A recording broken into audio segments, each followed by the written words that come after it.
guys, we are back with another song by Eminem. And what are we doing today? Today we're doing Ricky Ticky Toc. Sounds weird. Do you know it? No. I don't think so. It's on the deluxe version of Encore, which is the last song. So after today, we are done with this album. These aren't very popular, are they? Nah, Encore is probably one of his least popular, if not the least popular album. Yeah. This song in particular, it's kind of like a freestyle. There's no chorus. It's just straight rap all the way through. Okay. Yeah. So it's actually gonna have to figure out where to stop. You just do your best, I guess. Yes. That's like me when we're doing a song that we both don't know. I just stop wherever because I don't know. I don't know what's coming. Yeah. Well, don't forget to like and subscribe. Follow us on all social media channels. Links in the description below. Usernames right there. Hope you guys got some good Black Friday stuff. Let me know in the comments if you did. All right, here we go.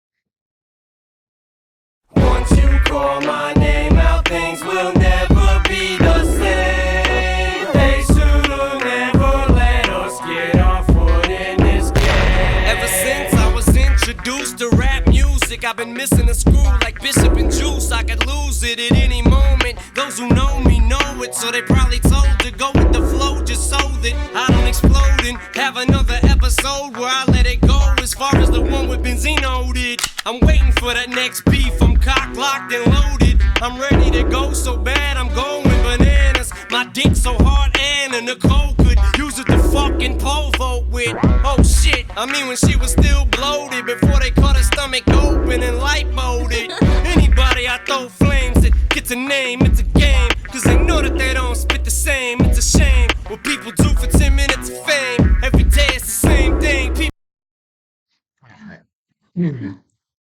I like stopped in the middle of a little thing there. Yeah. Okay, so he does this kind of weird little intro. And he says, once you call my name out, things will never be the same. They should have never let us get our foot in this game. So, he's talking about him, Dr. Dre, 50 Cent, all of them. All right. Then he starts, ever since the day I was introduced to rap music, I've been missing a screw like Bishop and Juice. I could lose it. I don't know. You don't know that reference? No. So it was in the Juice is the name of the movie, and Bishop was a character played by Tupac. Oh, okay. Yeah. I never heard of that. It's actually a very good movie. Yeah, they're like in like high school, and they're like a crew of people. They're friends, maybe four of them, I think. And Tupac plays Bishop, who ends up going crazy and like killing people and shit. So yeah, it is. It is a good movie. So yeah, so Bishop was the crazy one in the movie. So he's saying he's been missing a screw like Bishop in Juice. Then he says, I could lose it at any moment. Those who know me know it. So they probably told to go with the flow just so that I don't explode and have another episode where I let it go as far as the one with Benzino did. So he's saying people that know him know that he's crazy and he could just, snap, lose his shit. Exactly. And have another episode like with Benzino, which we've discussed. We discussed, but like episode, like what? Just talking about like the beef. Yeah, the beef Oh. between them. Because that makes it sound like something happens. So it was constant like diss tracks and Yeah, no, I know that. and he was the magazine cover owner of the source. So they had their beef. So yeah, he's just referring to that situation and saying that it could blow up into another situation like that. Okay. He continues, I'm waiting for that next beef. I'm cocked, locked, and loaded. I'm ready to go so bad. I'm going bananas. My dick's so hard, Anna Nicole could use it to fucking pole vault with. Oh shit. I mean, when she was still bloated before they cut her stomach open and lipoed it. God, that's such an old reference. She actually passed away. Like, She passed away before this? no, she was alive at this time. So yeah, this is 2004. I think she died. So let me see. I remember I was on my way back. I was going to LIU in Brooklyn, and I was on the train. and I was coming back from Brooklyn, and it was weird. The people in the cars were like talking about it, like That's so as if it was like the crazy. president or something. It was very strange. Well, But she was pretty big. Like, if you guys don't know who she is, she was, honestly, I don't know why she was famous or what made her famous. I just know she was in the Trim Spa commercials and she lost a lot of weight. She used to be, on the heavier side, and then she lost weight, and that's all I can really remember about her. so she was a model to begin with. She used to be very good looking, and I believe she was in Playboy. And then she married a multi-millionaire who was like 80 something, and she was like in her 30s or whatever. Yeah, but So she died so it was young. obviously like a money grab, people thought, you know what I mean? Yeah. And then yes, so she used to be like very good looking, married this rich guy right before he died. She inherited all his money. She got very heavy and very Yeah. fat, and then what he's making reference to is that, you know, she eventually got like lipo and made herself skinny again. Yeah, and And then said it was all from Trim Spa. yeah, she was up and down with her weight. Yeah. And then ultimately, so yeah, like I was saying, I was on the train. So that had to be like 2007, 2008, somewhere around there that she died. Yeah. Yeah. And Trim Spa was like it's like a Slim Fast type thing. Yeah, diet But supplements. it was like bad. Like it doesn't exist anymore, I don't think. Because I think it wasn't it like not like okay, I'm gonna sound so stupid saying this, but like wasn't it like setting people on fire? It was like causing so much like thermal. I don't know about that. I don't remember hearing that. That's so funny. It was like heating people up. Like it was bad. Something like that. Yeah. That's funny. It was I don't I could be making that up. Let me Or know. confusing it with something else. It's possible. I But don't I know think though. people were like overheating. It could be. Yeah, it's very possible. Getting set on fire. Like spontaneous Combustion. combustion. Yeah. It's so Oh, funny. that's crazy. Yes. So he's saying he could go bananas, or he is going bananas, and then he's saying his dick's so hard that Anna Nicole could pole vault with it, which I guess it would have to be pretty hard to do that.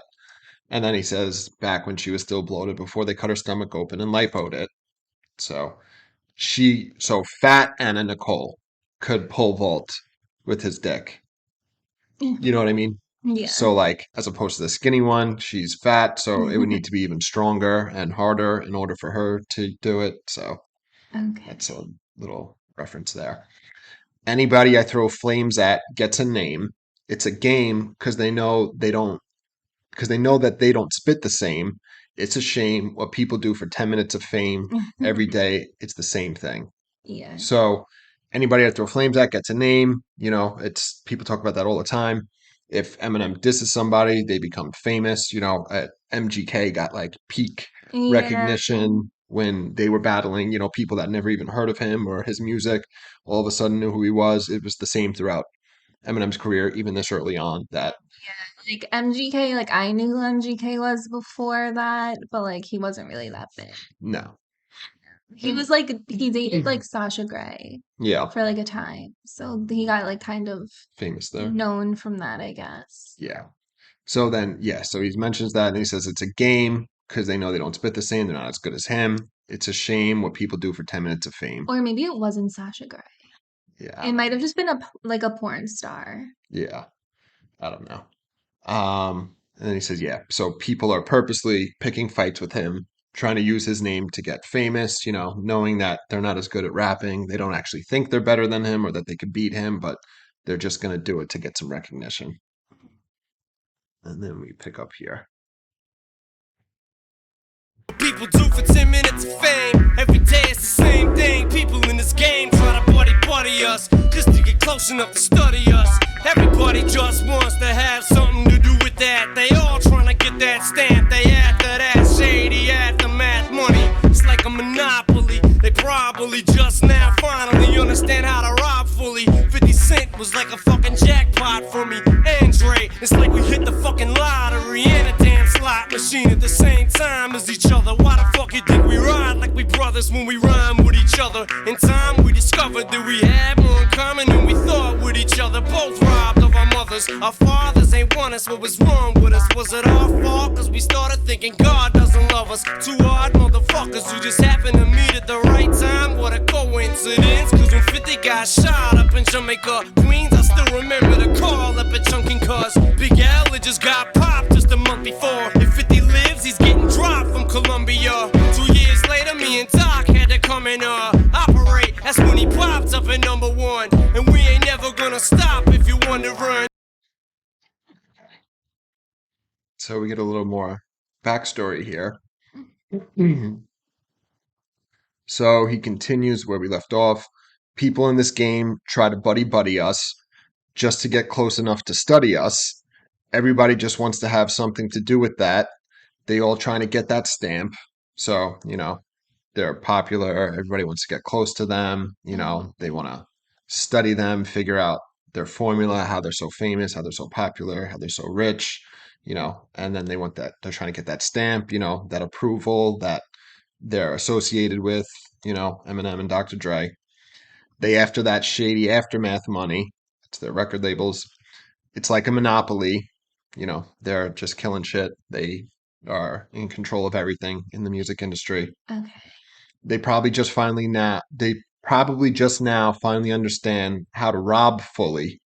50 Cent was like a fucking jackpot for me. So do you know the song How to Rob? No. It's by 50 Cent. It was one of his first like big songs, but before he was signed to Dr. Dre and Eminem. Okay. Yeah, back when he was just coming up. Yeah. It's called How to Rob an Industry Person. The song is just him rapping about how he would rob each like famous rapper. And he mentions their name and everything. Interesting. Yeah, it was funny. So then that's what he mentions that song. It says 50 was like a fucking jackpot for me. And then it's funny the play on 50 Cent and then jackpot, money, obviously. True. And then he continues with that little scheme saying, and Dre, for me and Dre, it's like we hit the fucking lottery and the damn slot machine at the same time as each other. So 50 Cent made Eminem and Dr. Dre a lot of money. And then again with the money scheme, the lottery, slot machine, at the same time. And then he continues, why the fuck you think we ride like we brothers? When we rhyme with each other, it's in time we discovered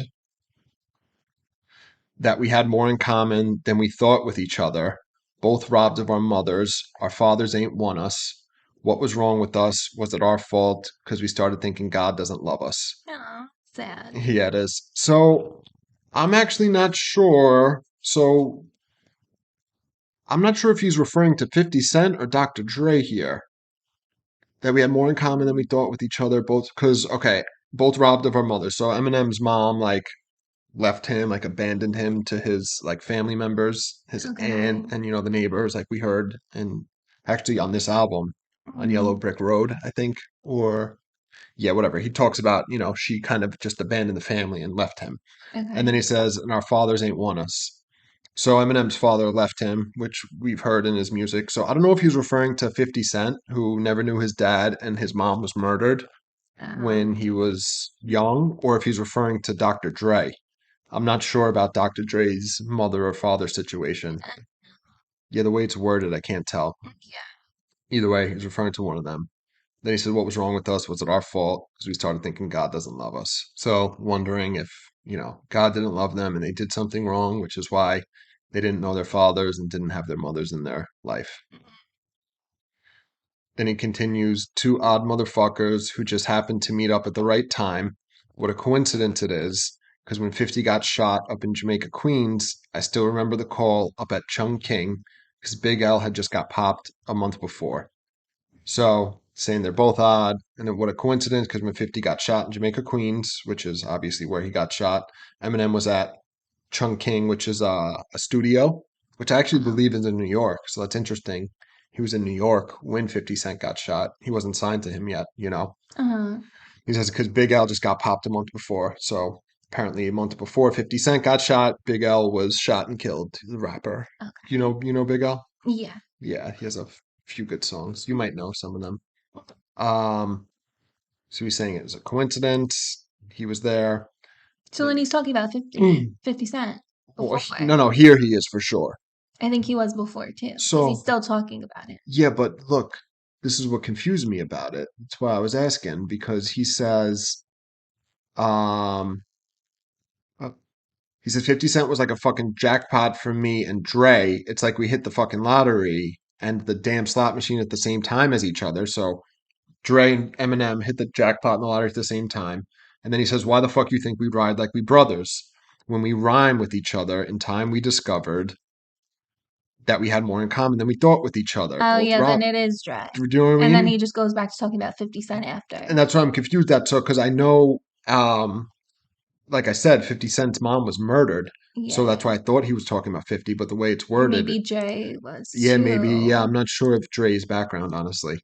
Maybe. But yes, you're right. Here, he's definitely talking about 50, and he continues with that, which is actually this really happened. He says if 50 lives, he's getting dropped from Columbia. 2 years later, me and Doc had to come and operate. That's when he popped up at number one, and we ain't never gonna stop if you wondering. So 50 Cent was signed to Columbia Records. He just signed, and then when the shooting happened, they dropped him because they were like, "Oh, we don't want to That get involved." sucks. Yes, and then 2 years later, Eminem and Dr. Dre signed, 50 Cent. They said we had to operate, which is funny. After he got shot, they're playing on And then he's that. a doctor. Yes, exactly. And then he said that's when he popped up at number one. They signed 50 Cent. 50 Cent becomes number one. We ain't never going to stop, if you're wondering. And then this is where we left off. So we'll finish it out here. Okay. Never gonna stop if you wanna run, even if I'm under the gun. You ain't gotta agree all the time with me or see eye to eye. There'll always be animosity between you and I, but see the difference is, if it is, I could give a shit. Still gonna conduct motherfucking business as usual. Egos aside before I bruise them all. Swallow your pride before I step on it with shoes you call Nikes. Earthlings, how do you like these? You gotta love them, look at the bottom of them, they're like cleats. Stomping, I've been romping since Tim Dog was hollering, fuck Compton. I was wildin', freestyling, back when they were still making Max L cassettes and wasn't even rap Elvis yet. That tells us that any doubts in your head, that seals the shit. Ricky Ticky Toc, Ticky Ticky Toc, still with the Ticky Ticky Toc, Ticky Ticky Toc, and you don't stop. All right. So, finish out what he said here. He says, even if I'm under the gun, you ain't got to agree all the time with me or see eye to eye. There'll always be animosity between you and I. But see, the difference is, if it is, I could give a shit. So, honestly, I don't know who he's talking to Yeah. specifically because he goes from talking about 50 Cent and Dre and how it's all great. And then he just goes, we ain't got to agree all the time. We won't see eye to eye, which you could almost think he's talking about Dre or 50 saying, like, yeah, we're partners, but we don't agree. Yeah. So I don't know if this is general, general to people. We don't have to agree. He's saying he doesn't care, but whatever. Uh, I'm not sure if he had someone in mind or if it was just a blanket statement. Then he continues, still going to conduct motherfucking business as usual. Egos aside, for I bruise 'em all. Swallow your pride, for I step on it with shoes you call Nikes, earthlings. How do you like these? So he's saying no matter what, even if they don't agree, whoever he's referring to, or see eye to eye, he's still going to do his thing. He's still going to conduct business as usual and then put egos aside before he bruises them. And then swallow your pride before I step on your pride with these shoes you call Nikes, earthlings. So I guess that's kind of his first reference that I'm aware of him being like Martian or an alien, referring to Yeah. people as he gets more into that on his later albums. He has a song called Marsh, Interesting. or God. You can interpret that as that, earthlings. Um, Oh. yeah, so earthlings, how do you like these? You gotta love them. Look at the bottom of them; they're like cleats. So he's saying the bottom of his shoes are like cleats. I guess he's stomping. I've been romping since Tim Dog was hollering "fuck Compton." I was wild and freestyling. Tim Dog was just another rapper who he dissed Compton and NWA, which Dr. Dre was in the Oh. early '90s. So the point is, I've been romping since Tim Dog was hollering fuck Compton. So I'm saying he's been doing this shit and been awesome since the early 90s. Okay, interesting. Yeah. He says, I was wilding, freestyling. Um, Back when they were still making Maxell cassettes, I wasn't even Raps Elvis yet. That tells us that. Any doubts in your head, that seals the shit. So do you remember Maxell cassettes? So literally No. before the CDs, the cassette tapes, Oh yeah. Maxell was a big brand. So I used to record on them. Oh, maybe I thought it said Maxwell. Oh yeah. I think is that the commercial that they make fun of in Family Guy where the guy's sitting on the chair and the jet engine. It's I, like it looks like the jet engine. It's really the speakers coming through and his hair's blowing back. They made fun of it in Jackass actually with the jet engine. I think that might have been Maxell. I'm not sure. really? But yeah, it was a famous commercial where they play the music and like the shit blows back. I'm not sure, but Yeah, whatever. I had cassettes. I feel like I might have thought it was Maxwell. Maxell was the like the blank ones that you could record. Yeah, they were like Yeah. white and it said it on in black, like on the bottom, Yeah, maybe. right? Am I making Maybe. that I up? don't remember the exact in my mind I'm imagining gold, but they I could don't have been all know. different I was colors. really young. Yeah, me too. So he's saying back when they were still making Maxell cassettes, I wasn't even Raps Elvis yet. So, he wasn't famous. He wasn't as big as he is at this point at that time. Any doubts in your head, that seals the shit. So he's saying if you've ever doubted that he's been doing this rap shit for a long time, this information should, you know, dispute that. Okay, he's really been here all this time.